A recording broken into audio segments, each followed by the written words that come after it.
Bismillahirrahmanirrahim. Qala al-muallif rahimahullah wa an Abi Hurairah radhiyallahu anhu anin Nabi sallallahu alaihi wasallam qala ma ba'atsallahu nabiyyan illa ra'al ghanama qala ashabuhu wa anta faqala na'am kuntu ar'aha ala qararit li ahli Makkah, rawahul Bukhari.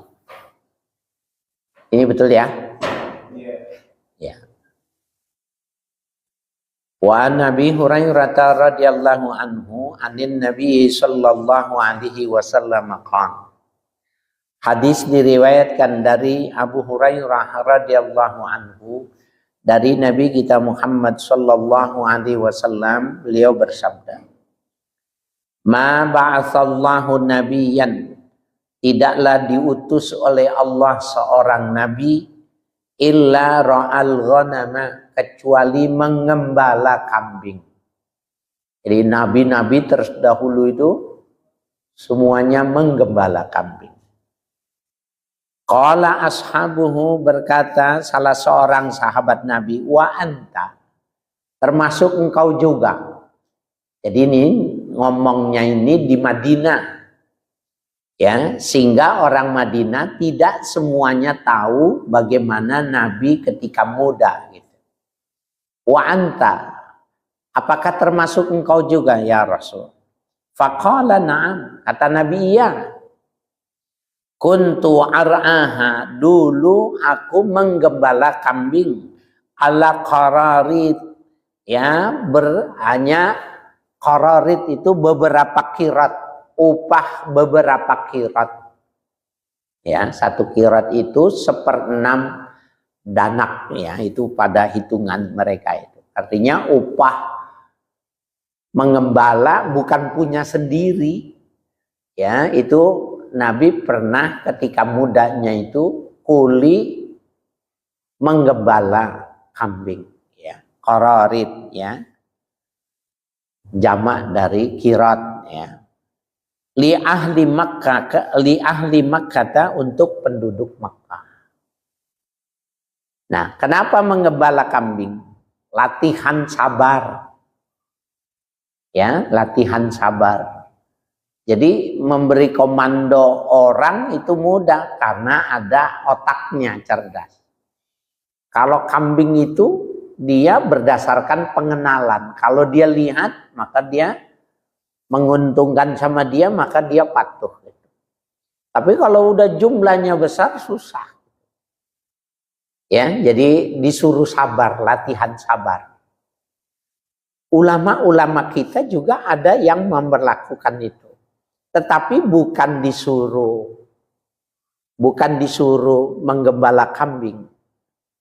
Ada ulama di Jakarta sini ketika muridnya, kalau dulu kan ngaji sorogan gitu, satu-satu gitu, bahwa kita mau baca kitab apa, ngaji itu sorogan. Nah, salah seorang yang mau ngaji ke gurunya itu, beliau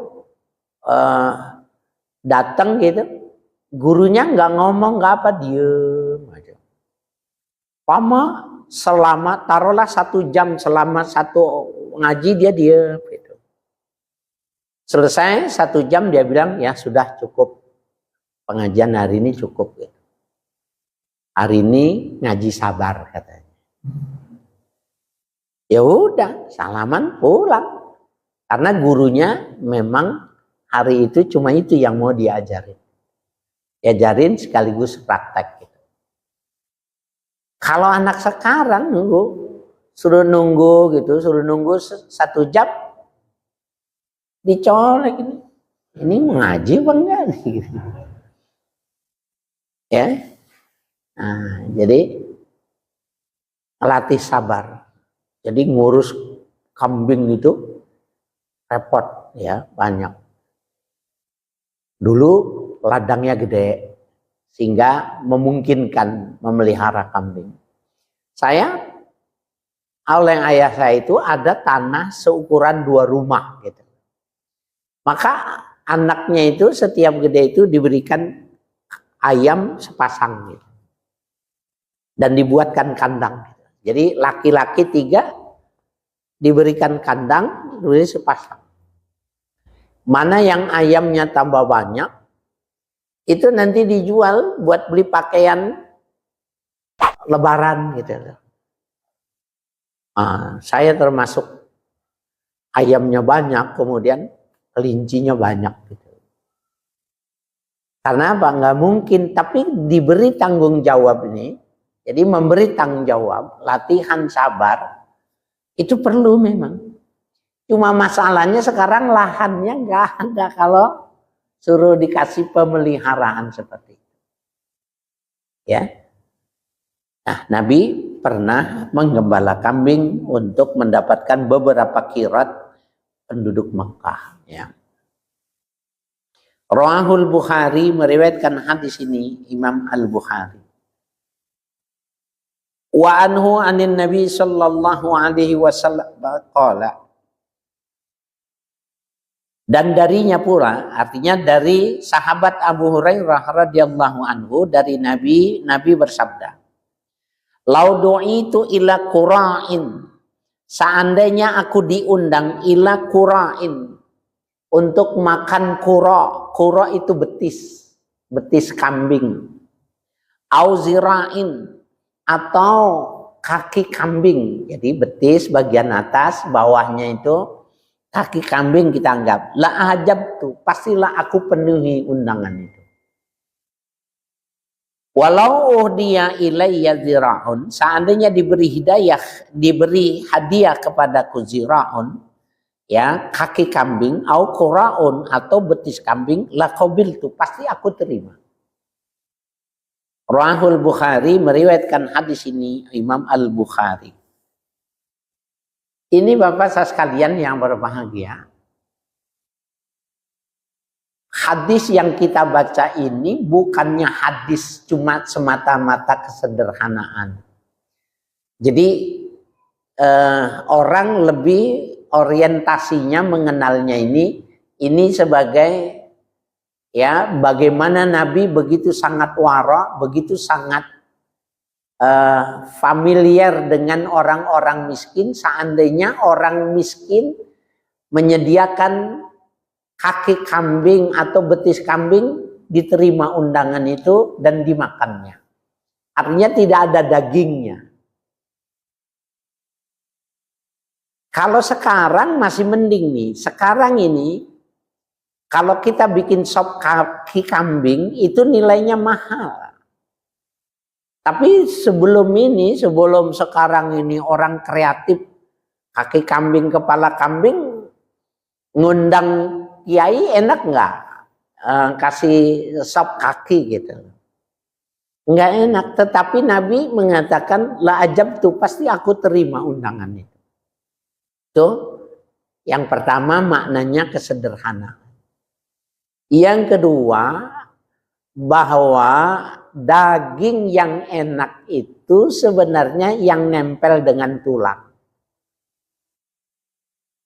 Ya, saya dapat penjelasan gini dari Muallim Syafi'i Hazami, itu saya pikirin gitu. Daging yang enak, daging yang rendah resiko, itu adalah kaki kambing. Kalau dibilang enak, yang kata beliau begini, kalau orang datang ke restoran makan daging, dagingnya pahanya yang empuk, itu belum tukang makan, kata beliau. Kalau orang tukang makan pasti cari dagingnya yang dekat dengan tulang. Jadi iga, pokoknya yang ada tulangnya itu nikmat.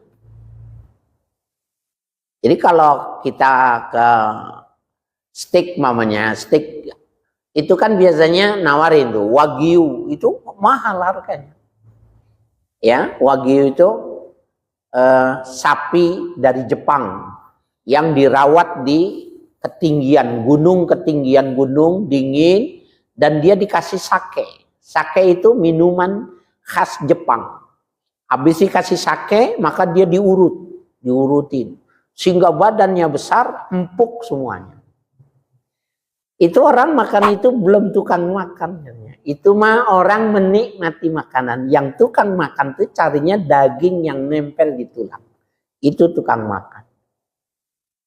Jadi orang yang benar-benar hobi makan, carinya bukan yang daging. Nah, itu rendah kolesterol dibandingkan dengan daging merah. Ya.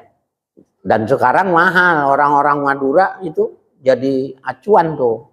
Sop kaki kepala kambing itu. Itu lebih mahal dari sop daging itu. Ya. Kalau saya termasuk hobi itu, ya. Seminggu nggak makan kambing lemes gitu. Ya.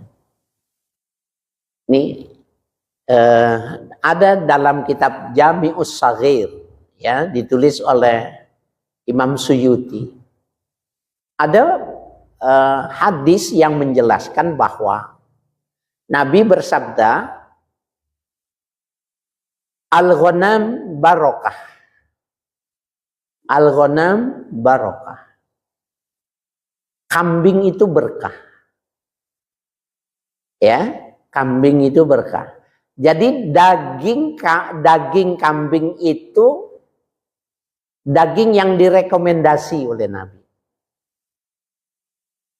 Sapi gimana? Halal, tapi tidak direkomendasi.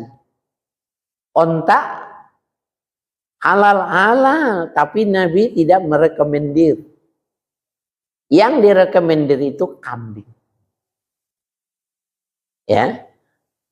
Nah, kalau dibilang makan kambing bludruk, makan kambing naik darah tinggi, kalau kambing kumat, makan daging bisa stroke, itu perang saraf, perang urat saraf, itu brainwashing namanya. Perang urat saraf yang dilakukan oleh pedagang sapi. Jadi jangan beli daging kambing, belinya kan sapi. Salah itu. Kalau memang bikin stroke, bikin darah tinggi, orang Arab itu pada nyungsep semua dong. Dari kecil udah dikasih daging kambing. Kenapa? Yang direkomendir itu cuma daging kambing. Makanya kalau maulid dan nggak ada daging kambing, nggak usah undang saya. Oh, sapi ini ya nggak usah undang. Canda ini ya. Ya. Tapi memang saya nggak makan. Saya sejak baca dan memahami itu, saya nggak makan. Jadi kalau masih ada yang lain, saya nggak makan. Kecuali daging kambing. Dan orang udah ngerti kalau saya ini kambing ini udah ngomong duluan gitu. Sebab saya nggak makan kalau bukan kambing. Walaupun banyak. Bawa ya bawa, tapi saya tidak nikmati. Orang rumah udah tahu, saya nggak pernah makan. Kalau mau sehat. Ya. Tapi kalau mau kenyang lain lagi. Kalau saya mau sehat. Jadi saya selektif makan dagingnya.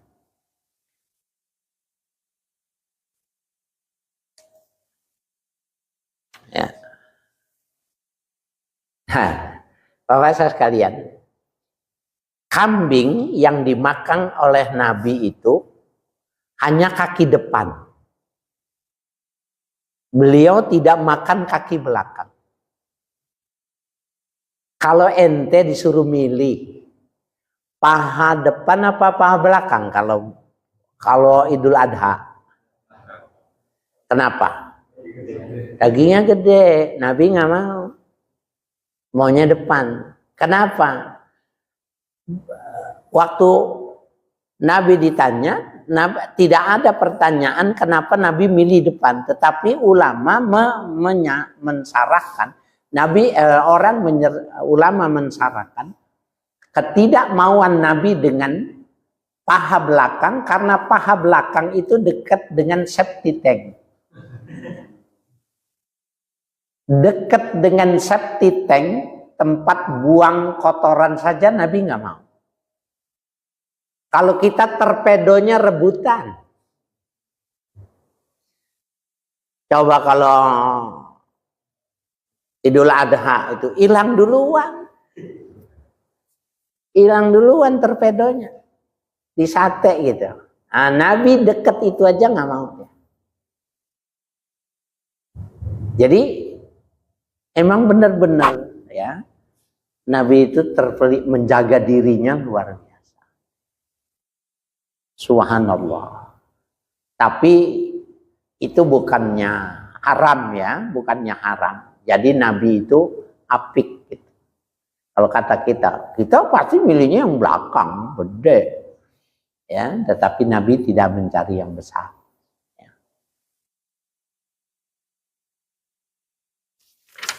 Subhanallah. Wa an Anasin radhiyallahu anhu qala. Hadis diriwayatkan dari sahabat Anas radhiyallahu anhu menceritakan ia kanat naqatu Rasulillah sallallahu alaihi wasallam al-adba'u la tusbaqu. Adalah onta Nabi sallallahu alaihi wasallam yang bernama Atba la tusbaqu. Tidak diikutkan lomba. Aula takadu tusbaqu.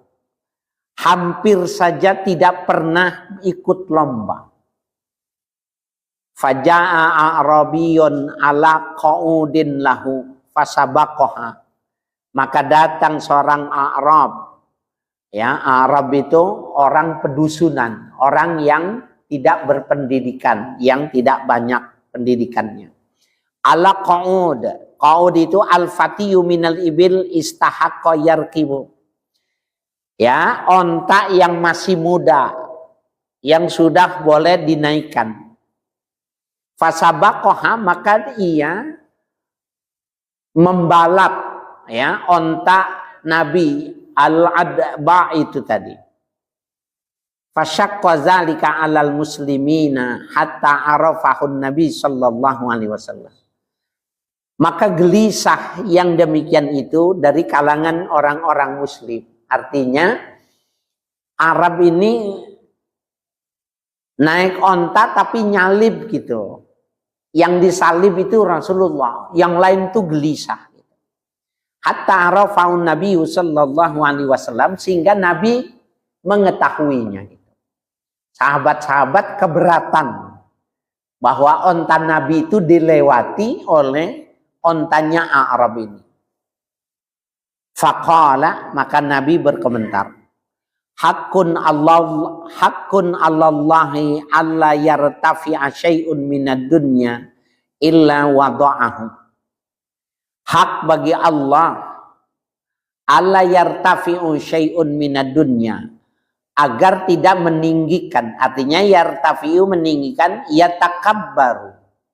Jadi alla yartafi'a syai'un makna la yatakabbaru syai'un minad dunya. Hendaknya tidak takabur, jangan sombong dari dunia, illa wada'ahu, kecuali dia akan direndahkan. Ya, nah itu, jadi intinya hak bagi Allah tidak menyombongkan sesuatu ya di dunia ini, kecuali Allah akan rendahkan orang itu. Apa yang disombongin? Ya, lihat nah, orang yang sombong pasti jatuh. Bukan cuma pejabat, bukan cuma orang yang punya kedudukan, ustadz juga sama, kiai juga sama, yang sombong dibikin nyungsep gitu. Ya, jangan sombong. Jadi syai'un itu maknanya apa aja di dunia ini, jangan disombongin. Gitu. Flexing termasuk sombong nggak? Termasuk. Ya, di daerah tertentu ya Indonesia Timur, flexing itu keseharian. Jadi wanita-wanita itu kalau jangankan ke mall, ke warung tetangganya aja pakai dulu tuh. Pakai cincin, pakai giwang, pakai ini. Semuanya dipasang. Emang apa? Emang flexing itu menjadi keseharian. Ya. Nah, itu jangan ya. Nanti wada'ahu, Allah akan merendahkannya. Rawahul Bukhari, meriwayatkan hadis ini oleh Imam Al-Bukhari. Babu tahrimil kibri wal i'jabi. Ini bab menjelaskan tentang keharaman sombong wal i'jab, ya, ujub. Ujub itu heran terhadap diri sendiri, mengagumi diri sendiri. Jadi kalau bangun malam,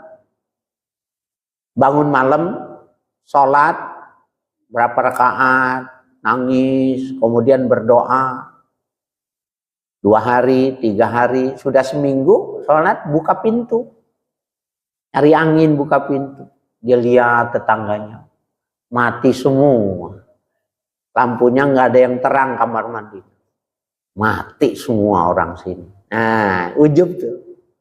Jadi dia menganggap cuma dia yang bangun, yang lainnya mati semua.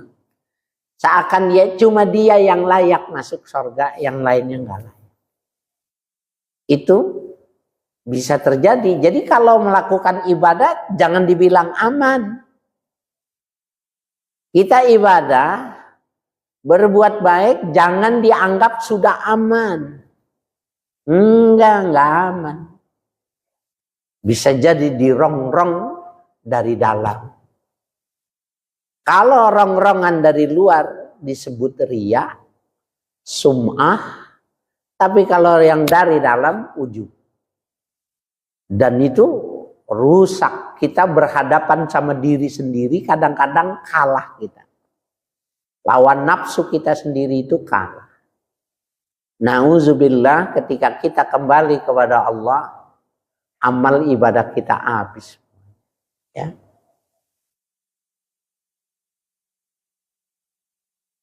Qala Allah Ta'ala, berfirman Allah Ta'ala, tilka darul akhiratu naj'aluha lillazina la yuriduna uluwan fil ardi wala fasadan wal akibatu lil muttaqin. Tilka darul akhiratu, negeri akhirat itu, naj'aluha, kami jadikan negeri akhirat, lillazina la yuriduna uluwan fil ardi, untuk orang-orang yang tidak menginginkan kesombongan di muka bumi ini. Jadi kalau mau masuk surga, jangan sombong, buang. Jadi tidak ada orang sombong masuk surga, enggak ada. Ya, lilladzina la yuriduna uluwan fil ardi. Ya, bahwa kami jadikan itu untuk yang tidak berlaku sombong, ya, di bumi ini. Wala fasadan, dan tidak melakukan kerusakan. Jadi merusak bumi itu termasuk kejahatan. Illegal logging kalau itu dianggap sebagai melanggar regulasi, ya, melanggar undang-undang kehutanan. Bukan cuma sekedar itu, Allah benci kepada orang yang mengambil, mengeksplorasi tujuannya tetapi mengeksploitasi alam. Seperti Freeport, ya, itu yang sudah diperpanjang lagi masa kontraknya itu emas digali sedemikian rupa. Nah, Tuhan tidak suka orang yang mengeksploitasi alam itu. Ya, apalagi kalau kita lihat dalamnya semacam itu. Subhanallah. Batu bara, nikel, apalagi semua yang, ya, tambang emas dan lain sebagainya, itu semua adalah yang merusak bumi. Dan semua yang merusak bumi itu merubah ekosistem. Jadi kalau ada ayat zoharul fasadu fil barri wal bahri bima kasabat aydin nas, ayat itu mengatakan nampak, terlihat jelas kerusakan di muka bumi itu bima kasabat aydin nas, dengan sebab tangan manusia. Itu maknanya eksploitasi, bukan eksplorasi. Bukannya meneliti, tetapi memang dia habisi. Dan ekosistem kalau rusak itu menyebabkan kiamat. Jadi kiamat itu kapan? Ketika ekosistemnya rusak. Nah, kiamat itu yang terbesar itu ketika hancur alam semesta ini. Tapi kiamat-kiamat sugro, kiamat-kiamat kecil itu, yang tadinya tidak banjir jadi banjir. Yang tadinya airnya banyak, airnya sedikit. Yang tadinya bening sekarang keruh, itu adalah kerusakan ekosistem. Pasti itu. Ada illegal logging, penebangan sembarangan dan lain sebagainya. Dan itu sama, jadi kalau gini, itu kan yang kita ambil alam, yang kita tebang pohon, kecuali yang kita tebang orang hidup namanya. Sama saja. Kerusakan yang dimaksud itu ketika alam sampai berubah. Ya, maaf nih, sekarang ini umpamanya ada orang yang jual bebek goreng. Saya termasuk di Jawa Timur saya lama, di Jawa Tengah saya lama. Bebek itu saya tahu dan saya kenal. Yang dijual itu kebanyakan itu belibis. Kakinya dibuang, kepalanya dibuang. Nah, belibis itu, jadi kalau di Jawa Timur, di Jombang itu, di lapangan sepak bola, jam 4 sore itu pasang seperti jaring badminton gitu, panjang gitu.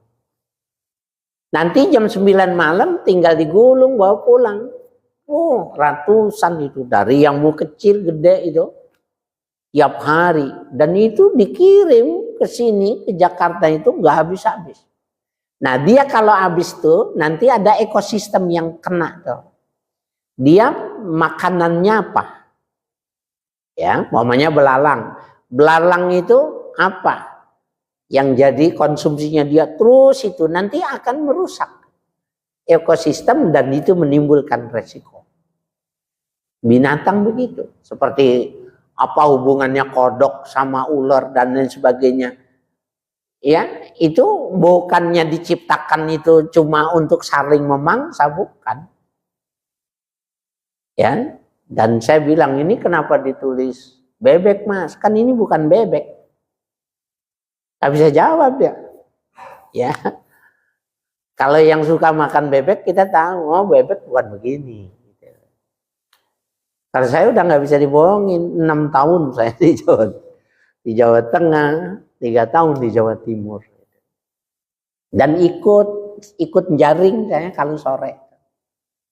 Kasih nanti saya 2 biji, 3 biji. Wah, anak kos-kosan dikasih 2 biji aja.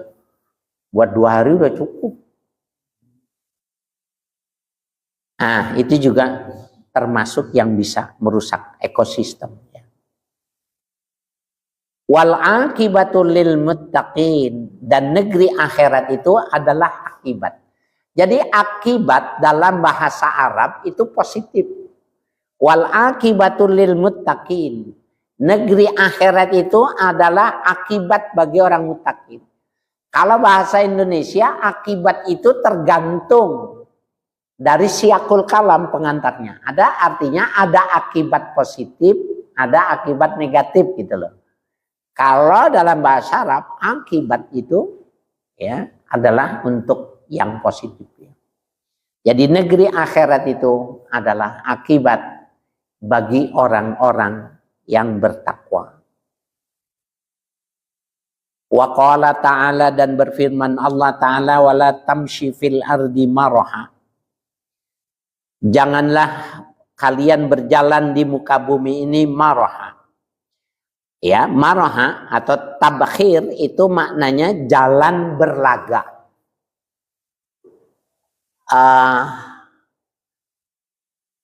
Wanita-wanita cantik yang jalan di catwalk memperagakan pakaian itu namanya tabkhir.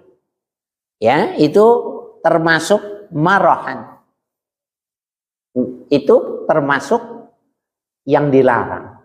Nggak boleh, apalagi memang di situ bukan cuma perempuan tapi banyak laki. Nah, termasuk juga saya lihat ada orang-orang kaya itu jalannya itu dibentuk gitu. Kan kalau pramugari di catwalk itu ujung kakinya itu adalah tumit, jadi begitu. Itu biasa, tetapi di jalan yang biasa juga orang laki itu ada yang sekolah supaya belajarnya ketahuan nih orang kaya. Kalau yang jauh, ini orang miskin, jalannya aja udah kelihatan gitu. Bayangin tuh, orang miskin jalannya aja kelihatan. Bayangin jalan aja belajar. Jadi ada guru estetika yang ngajar bagaimana bukan cuma itu bagian dari sebuah protokoler. Tata cara jalan aja diatur. Kita lihat ya kalau dalam film-film raja-raja dulu itu yang mau dijadikan putra mahkota mau ditampilkan, dia latihan jalan aja nggak cukup 1 bulan. Latihan jalan dulu. Kita belajar jalan nggak? Enggak kan? Orang miskin. Nggak pakai belajar. Makanya orang miskin tuh. Kenapa? Jalannya nggak pakai aturan. Nah itu nggak boleh. Ya. Wala tamshi fil ardi maraha. Maraha maknanya at-tabkhir, ya, berjalan dengan berlagak.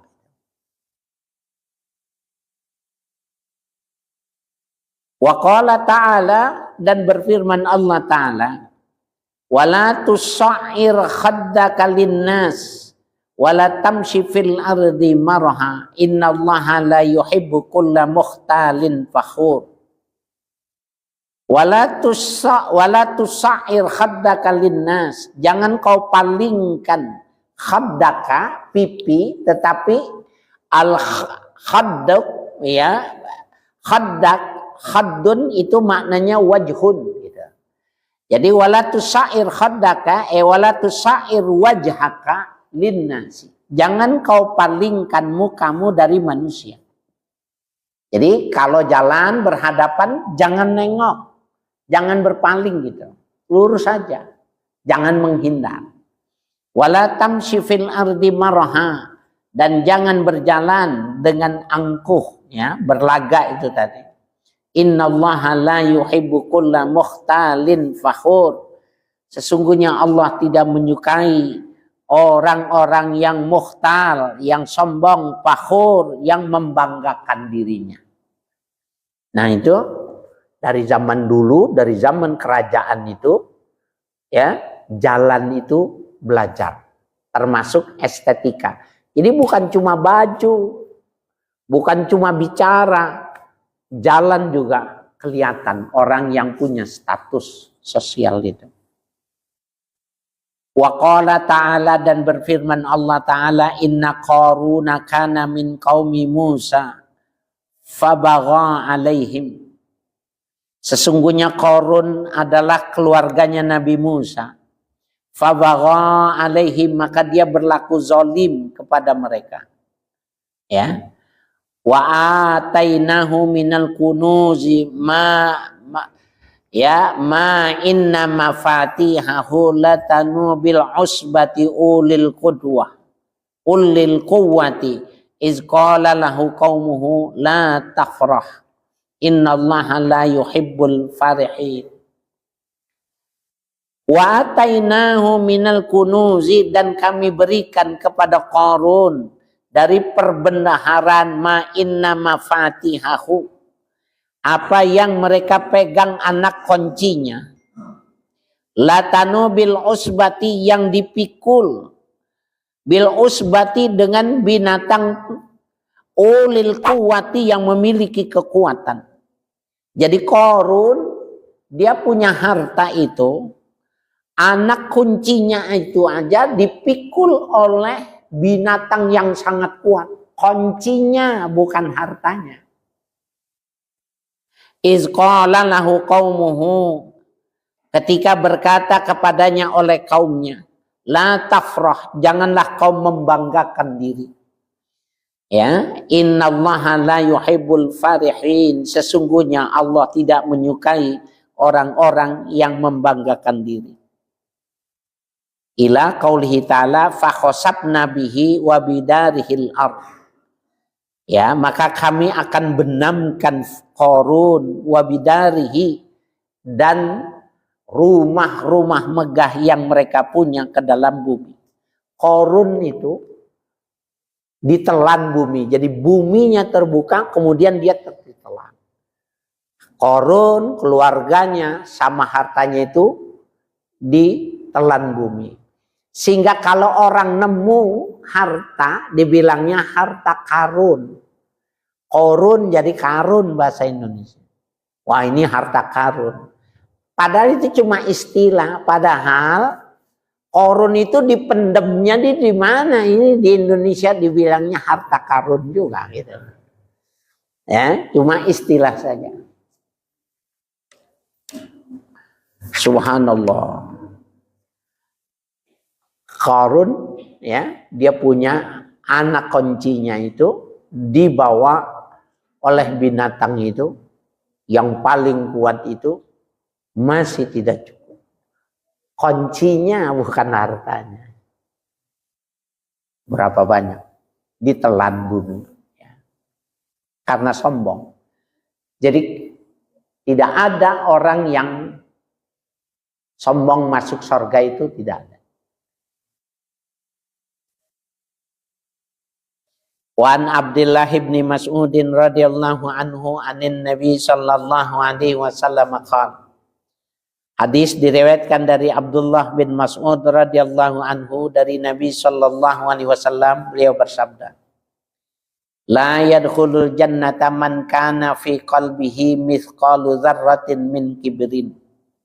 Tidak akan pernah masuk ke dalam surga man kana fil qalbihi, orang yang ada di dalam hatinya mithqalu dzarratin min kibrin, sebiji zarrah.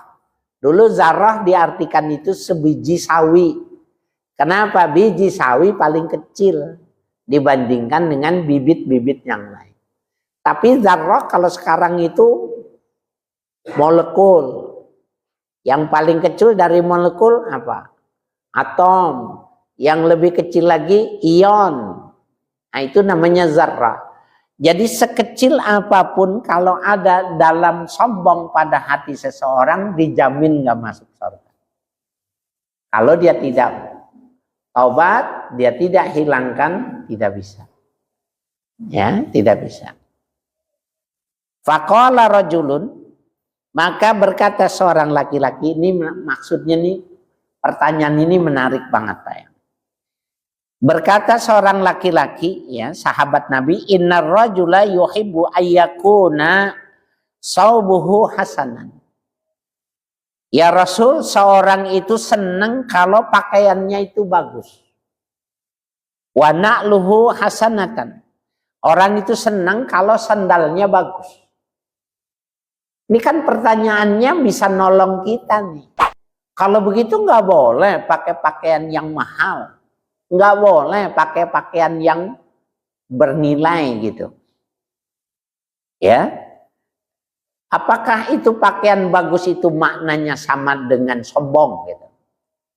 Coba kita lihat. Qala, maka ya Nabi bersabda, innallaha jamilun, sesungguhnya Allah itu indah. Yuhibbul jamala, menyukai yang indah-indah. Jadi pakaian yang 100.000 dengan 1 juta, Allah lebih suka yang 1 juta kalau halal. Yang penting jangan sombong. Nah, kemudian Nabi mengatakan al-kibru batrul haq wa ghamtun nas. Al-kibru, sombong itu batrul haq, ya, menolak kebenaran, wa ghamtun nas, ya, mengecilkan, meremehkan orang lain. Jadi sombong itu 2 dimensinya, 2 sisinya. Pertama, batrul haq, menolak kebenaran. Jadi kalau orang sombong itu dia menampilkan sesuatu yang tidak sportif. Sombong dong. Dia pakai baju harganya 1 juta. Wah, baju keren nih. Ya lumayan, ini belum serba nih yang 2 juta. Di rumah ada yang 3 juta. Itu namanya batrul haq. Jadi orang sombong itu nggak jujur. Itu ya. Jadi cirinya itu orang sombong itu batrul haq, menolak kebenaran. Wa ghamtun nas, dan mengecilkan. Habis bilang, habis dia ngomong 2 juta, baju kita dipegang. Nah ini mah 200.000. Ya, oh ini di pasar Kedip mah 50.000 dapat di pasar Kedip sih. Nah, itu sombong dong. Jadi kalau tidak ada 2 dimensi ini, 2 sisi ini, dia nggak disebut sombong. Oleh karena itu Imam Syafi'i menyuruh ulama itu dandan. Beliau dalam Diwanu Syafi'i. Diwanu Syafi'i itu kodifikasi syair-syair Imam Syafi'i. Dan itu sudah diterjemahkan sekarang. Jadi kalau mau beli sudah bisa dinikmati. Apa kata beliau? Hassin siyabaka mastata'ta fa innaha zainur rijali biha ta'izzu wa tuqram. Hassin siyabaka mastata'ta fa innaha. Perbaguslah pakaianmu semampu kau bisa membeli. Fa innaha. Sesungguhnya pakaian yang bagus itu zainur rijal, perhiasannya gentleman, seorang laki-laki. Biha ta'izzu, dengan pakaian bagus dia mulia. Wa tuqramu, dan dimuliakan. Jadi jangan pakai pakaian yang jelek kalau jadi ustaz. Yang bagus. Wada'it tahassuna fis siyabi tawadu'an. Tinggalkan pakaian cumpang-camping agar supaya dibilang tawadu. Wallahu ya'lamu ma tusirru wa taktumu. Allah Maha tahu apa yang kau tampilkan dengan pakaianmu dan apa yang ada di dalam hatimu. Pakaiannya cumpang-camping, padahal mah hatinya pengennya yang itu. Allah tahu. Ya. Fajadidu saubika la yadurruka ba'dama takhsal ilahi wa tattaqi ma yahrum. Pakaianmu yang bagus tidak merusak takwamu. Ba'dama takhsal ilahi wa tattaqi ma yahrumu. Setelah ya kau bertakwa kepada Allah dan kau tinggalkan yang haram. Warasisu saubika warasisu saubika, ya, pakaianmu yang jelek itu tadi, ya, apa itu ya, ada hilang redaksi dikit lupa. Jadi fajadidu saubika la yadurruka ba'dama tahsal ilaha wa tattaqi ma yahrumu. Warasisu saubika layar fauka, ya, jadi pakaian menjelek itu tidak akan menaikkan derajatmu. Wa anta abdun mujrimu, sementara engkau adalah orang yang pelaku dosa. Itu syairnya Imam Syafi'i. Ya. Oh, la yaziduka ba'dama warasisu saubika la yaziduka rif'atan. Pakaianmu yang jelek itu tidak menaikkan derajatmu. Wa anta abdun mujrimu, sementara engkau adalah pelaku dosa. Jadi ustadz itu yang rapi. Orang Islam itu pakaiannya yang rapi, yang perlente. Tapi jangan sombong. Jangan ditanya BHS nih, ini yang paling mahal nih. Ini lihat serinya coba. Orang gak nanya serinya. Oh ini berapa? Ada yang lebih ini lagi. Terus punya kita. Oh ini mah wadimor. Jadi 2 ya, sombong itu ghamtun nas, ya. Jadi itu apa itu batrul haq wa ghamtun nas. 2 itu sombong itu. Dulu syair itu ditulis di kalender Al-Ashiratu Syafiyah gitu. Jadi kalau lewat saya baca, kalau lewat saya baca, lama-lama tanpa sadar hafal sendiri gitu. Padahal saya tidak menghafalinya. Dulu masih bagus ya. Kalau sekarang hafal ini bagus sudah. Oh ini yang ini hilang, ini apa? Oh ini apa? Ini hilang gitu. Kayak nanding kodok gitu. Kalau dulu kalau masih muda banyakin hafalan.